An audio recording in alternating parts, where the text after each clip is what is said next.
Halo guys, apa kabar kalian semua? Mimin di sini bakal melanjutkan alur cerita Sword Star.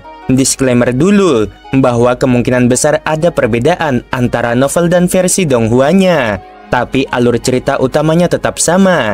Jadi tanpa ragu, Mimin akan membawakan alur ceritanya. Di dalam sebuah ruangan yang terjaga rapat di kota Huyang, suasana terasa menegang. Aura kekuatan melayang di udara, menciptakan tekanan yang membuat ruang itu seolah dapat meledak kapan saja.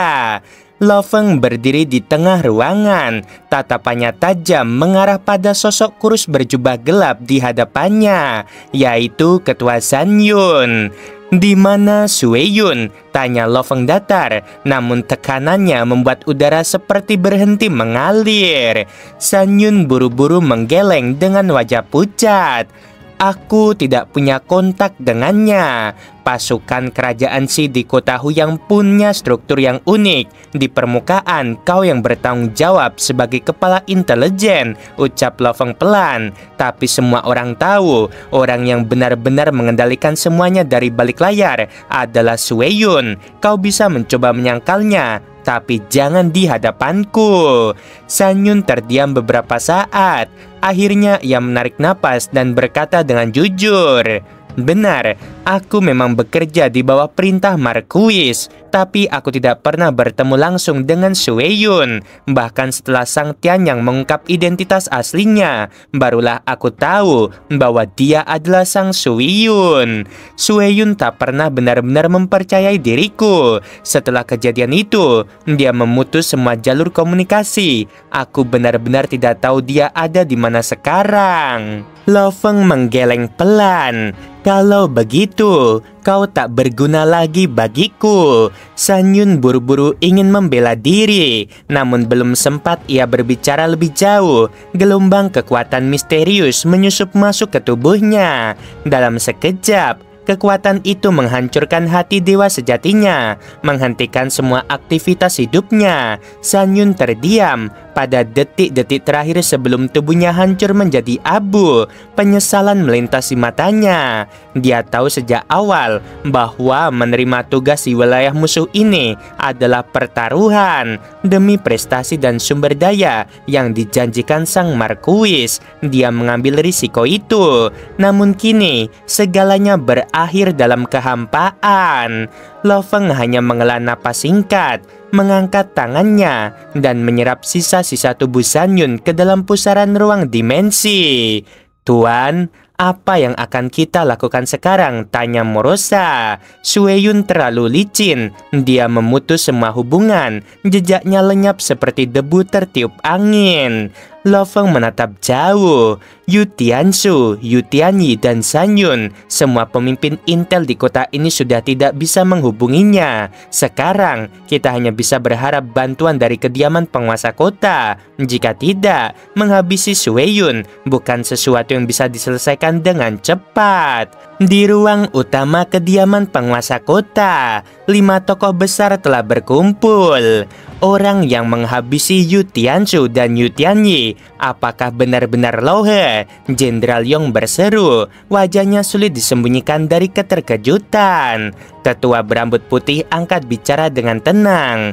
"Bahkan aku tak yakin bisa mengalahkan 2 Yu Tian itu secara bersamaan jika tanpa bantuan formasi besar kota ini. Dan kini, dia bahkan berani mengejar Sui Yun tambah Mo Xiao. Itu hanya berarti satu, dia tahu betul kekuatan lawannya, tapi masih yakin bisa mengalahkannya." Jenderal Yong menatap kosong ke arah jendela. "Di luar kota, bahkan aku tak berani gegabah menghadapi Sui Yun, tapi pria ini malah mengejarnya. Apakah dia hanya sombong atau justru kekuatannya jauh di atas yang kita kira?" "Bukan hanya sombong," potong tetua berambut putih. "Setelah menghabisi 2 jenderal Yu Tian, dia tahu siapa dirinya. Tidak heran saat datang ke kota ini, dia tidak terlalu peduli dengan rumah penguasa kota." Jenderal Yong tertawa kecil. "Kalau kekuatannya seperti itu, bahkan 10 legion agung pun tak akan membuatnya mundur." Melimeng, hubungi Lohe segera. Perintah Jenderal Yong. Kita punya ordo penelusuran karma milik Sang Tianyang. Kalau ada satu orang yang bisa menggunakannya, itu pasti dia. Baiklah, Melimeng langsung mengaktifkan alat komunikasi. Di langit kota Huyang, tak lama kemudian, perahu terbang muncul dari langit malam, membawa dua sosok, itu Lo Feng dan Morosa. Di bawah langit berbintang, mereka turun tepat di depan 5 tokoh yang telah menunggunya. Saudara Lohe, ini adalah Jenderal Yong, ujar Melimeng sambil memperkenalkan. Lo Feng membalas dengan anggukan ringan. Tatapannya segera kembali tajam, fokus pada tujuan utamanya. Aku dengar kau hendak menghabisi Sue Yun, tanya Jenderal Yong. Nada suaranya tidak meremehkan tapi penuh rasa ingin tahu. Kemungkinan berhasil 70%, kata Lo Feng. Semua yang hadir terdiam sesaat. Dalam dunia para dewa sejati abadi, percaya diri seperti itu berarti satu hal, kekuatan sejati yang belum sepenuhnya diketahui. Apakah kau butuh bantuan? Tanya Jenderal Yong. Aku terbiasa bertindak sendiri, jawab Lo Feng singkat. Jenderal Yong mengangguk kagum. Makhluk sekuat itu, namun tetap rendah hati. Setelah ini selesai, aku yakin para Raja Dewa akan berlomba-lomba mengundangmu. Bagaimana dengan ordo penelusuran karmanya? Tanya Lo Feng langsung, tak ingin bertele-tele. Ini warisan dari Sang Tianyang, jawab Mo Lisiao, mengeluarkan sebuah token kuno yang berkilau samar. Gunakan untuk melacak Sue Yun, tapi jika kau gagal, kami minta token itu dikembalikan. Lo Feng menerimanya tanpa banyak bicara. Ketika kekuatan ilahinya menyatu dengan token itu, pola karma mulai muncul di udara. Sebuah koneksi misterius membentang jauh melampaui cakrawala kota. Dia sudah keluar kota, gumam Lo Feng. Tuan-tuan, aku akan segera mengejarnya. Terima kasih atas bantuannya. Kelima tokoh hanya bisa mengangguk hormat saat perahu terbang itu kembali naik ke langit malam dan melesat ke arah timur laut. Diterangi cahaya samar dari langit, perahu terbang itu melesat menembus udara. Morosa berdiri di samping tuannya memegang erat pinggiran perahu. Tuan, apakah kau yakin dia tidak bisa lolos kali ini? Lo Feng menatap ke depan, menggenggam ordo penelusuran karma di tangan kanannya. Dengan ini, jejaknya tak akan bisa disembunyikan lagi. Hari ini, aku akan menutup tirai hidup Sue Yun. Untuk sahabatku, untuk Sang Tianyang. Di langit yang membentang luas, jauh dari hiruk pikuk kota Huyang, sesosok makhluk agung menjelajahi kehampaan dengan santai, namun penuh kewaspadaan. Dialah Sue Yun. Dengan mata dingin memandang kekosongan alam semesta, ia bergumam lirih. Selalu ada orang bodoh di dunia ini yang mengasihani yang lemah dan rela bertarung mati-matian demi mereka. Saudara Sang, kau terlalu lembut, terlalu terikat pada perasaan. Wajah Sue Yun tanpa emosi, namun sorot matanya penuh keyakinan. Keyakinan dari seseorang yang telah menanggalkan semua kelemahan hati demi jalan kekuatan absolut. Menjadi kekuatan yang tak tertandingi bukanlah jalan bagi mereka yang ragu-ragu. Demi tujuan yang lebih besar, mengorbankan miliaran nyawa bukanlah halangan. Ia mendesah ringan, hanya mereka yang sungguh-sungguh dalam kultivasi, yang bersedia meninggalkan segalanya, termasuk orang-orang yang dicintai, yang mampu mencapai puncak sejati, menjadi penguasa kekacauan primal. Di sisi lain kehampaan, dua sosok muncul di tengah badai dimensi. Lo Feng dengan 6 pasang sayap emas yang megah memimpin pergerakan. Di belakangnya, sesosok makhluk menyatu dalam bayangan-bayangan, menyamar sempurna sebagai bagian dari arus kekacauan primal. Itu adalah Morosa. Lo Feng menggenggam erat harta rahasia Myriad Rim Escape Command, memanfaatkan kekuatannya untuk navigasi ruang dengan kecepatan yang luar biasa. Sue Yun melarikan diri ke arah kerajaan Si. Dia sangat cepat, gumam Lo Feng. Morosa menimpali. Sue Yun sangat licik. Begitu kekuatannya terungkap, dia langsung menghilang. Pria itu seperti bayangan yang sulit ditangkap. Namun kita punya keunggulan, jawab Lo Feng tenang. Harta komando ini setara dengan level penguasa kekacauan primal. Kita akan mengejarnya, dan saat waktunya tiba, Morosa, kau tahu peranmu. Murosa mengangguk dengan mata tajam. Satu serangan di saat krusial, serangan mematikan. Sementara itu, Sueyun terus bergerak, pikirannya penuh perhitungan. Jejakku di kota yang terlalu banyak. Jika mereka mengungkap rahasia surga dan bersedia membayar harga mahal, mereka bisa melacakku, pikirnya. Namun aku terus berpindah, mereka tak akan bisa mengejarku. Namun langkahnya terhenti saat sosok raksasa bersayap tiba-tiba menghalangi jalannya. Sueyun mengernyit. Ternyata kau yang menghabisi Yu Tianxu dan Yu Tianyi. Kau bahkan mampu mengejarku sejauh ini. Apakah kau pikir bisa melarikan diri selamanya? Tanya Lo Feng dengan suara tenang namun tajam. Sueyun menyipitkan mata. Marquis tak mungkin mengkhianatiku, kecuali saudara Sang. Ya, pasti dia. Aku terlalu percaya padanya, tapi itu tak penting. Kau menghabisi saudara Sang Tianyang. Aku melihat kalian sangat dekat, ucap Lo Feng menahan amarah yang bergejolak. Perasaan tak berguna dalam jalan kultivasi, balas Sueyun dingin. Siapapun yang menghalangi jalanku akan mati. Kau tak bisa terus menghindar, Sueyun. Saatnya bertarung, ucap Lo Feng. Gelombang darah tiba-tiba membanjiri kehampaan. Sosok Sueyun seketika menghilang, bergabung menjadi susunan formasi darah yang luas dan mencekam. Formasi ini mengandung seluruh pemahamanku akan alam kekacauan primal. Suara Sueyun menggema dari dalam darah. Sungai darah kehidupan milik Lo Feng terbendung. Domain kekacauan primalnya ditekan. Bahkan cahaya dari teknik pedangnya hanya mampu memusnahkan sebagian gelombang darah. Formasi awan darah ini luar biasa, bahkan lebih kuat dari sungai darah kehidupanku, pikir Lo Feng. Pedangnya melesat, menciptakan retakan ruang hitam. Namun begitu satu bagian formasi hancur, formasi lain segera terbentuk kembali. 3 pedang darah yang mengandung pola rahasia muncul, menyergap dari belakang dan menusuk tubuh Lo Feng. Namun Sueyun terkejut. Ini hanya menggores kulitnya. Tubuh Lo Feng pulih seketika, seolah-olah tak pernah terluka. Tubuh dewa tak terbatas, dan tampaknya dia telah mengolah teknik pemurnian tubuh tingkat kaisar, pikir Sueyun dengan tekanan mulai terasa di hatinya. Lo Feng tidak tinggal diam. Ia mengaktifkan teknik pemurnian tubuh Duan Mi, membakar kekuatan ilahi hingga batas maksimal. Tubuh dewanya tiba-tiba membesar hingga triliunan kilometer, menjulang seperti dewa di antara dunia fana. Apa ini? Sueyun terguncang. Tubuh seperti itu, bahkan Kotahu yang tampak kecil di kakinya.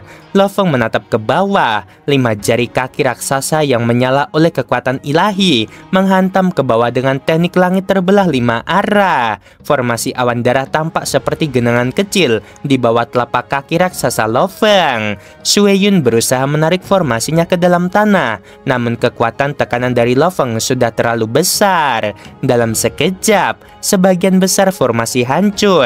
Sueyun muncul dari dalam sisa kabut darah, wajahnya tampak pucat. Kekuatan tubuhmu bukan hanya tubuh dewa tak terbatas. Kau telah mencapai sesuatu yang jauh melampaui ekspektasi. Teknik pedangmu, pertahananmu, bahkan pemurnian tubuhmu semuanya di puncak. Lo Feng mengayunkan pedangnya. Sueyun, ini akhir jalanmu. Dunia terlalu kecil untuk menyembunyikan dirimu. Tak ada tempat untuk lari. Di saat itu juga, Sueyun merasakan seolah dunia runtuh menimpanya. Tanah dan batuan dari segala arah hancur lebur, ditelan oleh kekuatan dahsyat yang tidak bisa dibayangkan. Satu hentakan kaki raksasa telah menghancurkan puluhan miliar kilometer ruang, membuat segalanya remuk dan musnah. Tidak ada ruang untuk melarikan diri, pikir Sueyun dengan ngeri. Teknik melarikan diri dari bumi yang selama ini diandalkannya pun tak bisa melawan tekanan mengerikan dari domain kekacauan primal milik Lo Feng. Meski formasi besar awan darah melesat jauh, masih saja kaki itu membentang di atasnya, menghancurkan semuanya seperti kabut yang tertiup badai. Dalam sekejap, lebih dari 80% tubuh dewanya lenyap. Bagaimana bisa? Hanya satu hentakan. Sueyun terpaku. Ketakutan menjalari seluruh kesadarannya. Lo Feng berdiri menjulang setinggi 200 miliar kilometer, memandangi bekas injakannya. Apakah masih hidup? Gumamnya tak percaya. Daya tahan hidupnya sungguh luar biasa. Melihat Shueyun berusaha kabur lagi, Lo Feng mengecilkan tubuhnya dan langsung mengejar ke bawah tanah menggunakan Void Escape teknik.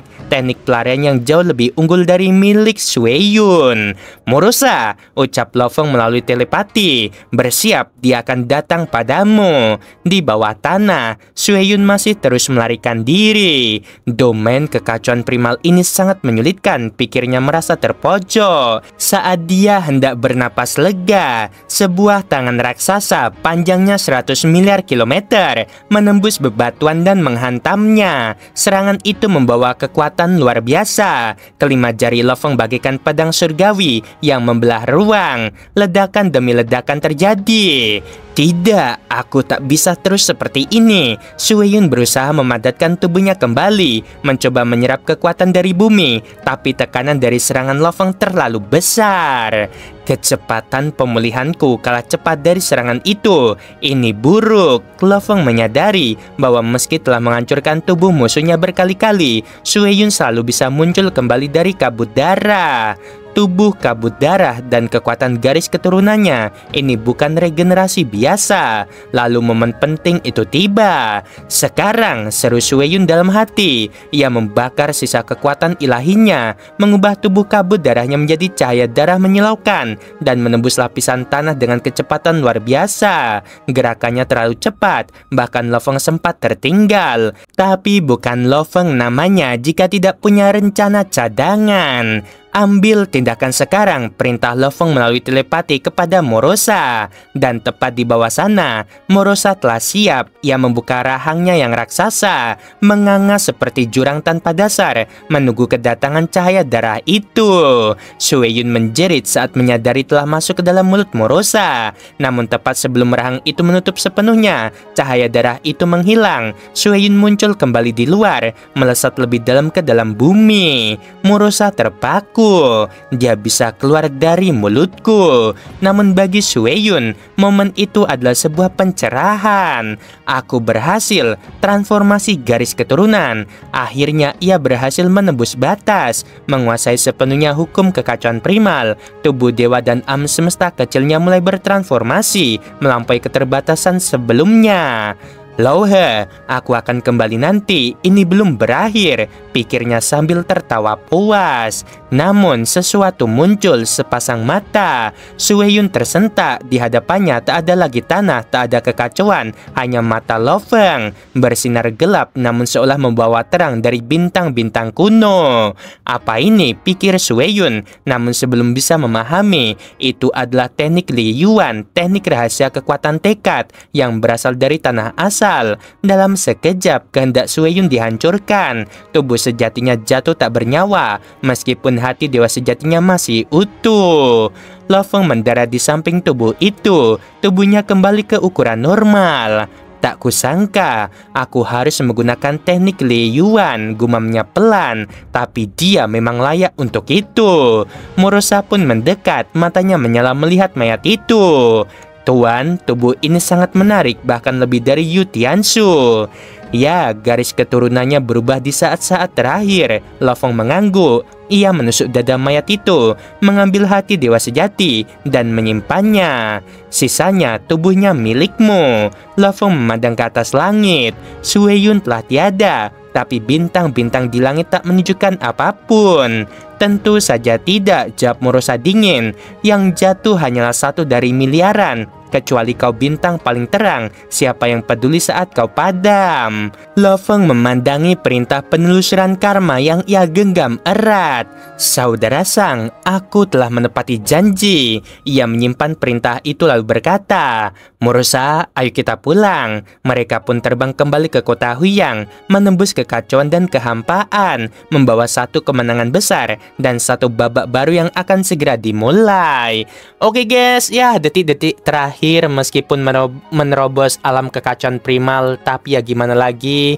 Ya Shueyun, kamu berhadapan dengan Lo Feng menggunakan teknik Li Yuan yang tidak bisa apa-apa ya.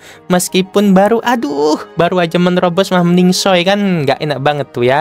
Ya udah sampai sini dulu, sebelum video berakhir, like-nya dulu dan membagongkan. Makasih.